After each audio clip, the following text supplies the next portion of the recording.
একটা গ্রুপকে সবসময় দেখি কলরব সংগঠনের সমালোচনায় বিজি থাকে।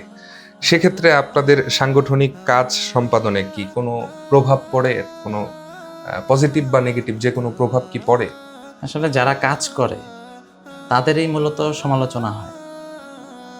আর আমরা কাজ করি এবং আমাদের প্রচুর পরিমাণ দর্শক রয়েছে আলহামদুলিল্লাহ, এবং তারা আমাদেরকে খুব ভালোবাসে। যার কারণে আমাদের বিন্দু মাত্র কোনো ত্রুটি যদি ওনারা দেখে, সেটা নিয়ে সমালোচনা করে। সমালোচনা করা খারাপ বিষয় না, কিন্তু এটা ভালো বিষয়। সমালোচনা না করলে আমরা নিজেরা শুধরাতে পারবো না। তবে আমাদের কাজের ক্ষেত্রে এটা নিয়ে কোনো প্রভাব পড়ে না আমাদের কাজে, কারণ আমরা তো কাজের দিকে আমাদের ফোকাস।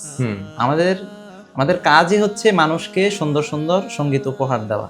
এটাই আমাদের কাজ, মানুষকে সন্তুষ্ট করা, আল্লাহর সন্তুষ্টি অর্জন করা। হ্যাঁ, তো আসলে প্রভাব পড়ে আমাদের কাজের উপরে কোনো প্রভাব পড়ে না, বা আমরা এমন হয় না যে ছেড়ে দিলাম। দর্শক, আমরা এই কথা থেকে তাহিদ জামিল ভাইয়ের আমরা আরো একটি বড় মেসেজ পেলাম যে আসলে কাজের সাথে লেগে থাকতে হবে। এবং আমরা কিন্তু অনেক বড় বড় ব্যক্তিদের উক্তি সম্পর্কেও এ ব্যাপারে জানতে পারি যে কাজে লেগে থাকতে হবে। কাজে লেগে থাকলে সমালোচনা হবে এবং সেটা থেকে শিক্ষা নিয়ে এগিয়ে যেতে হবে। অনেক ধন্যবাদ। আমাদের প্রিয় তাহিদ জামিল ভাই আমাদেরকে সময় দিচ্ছেন।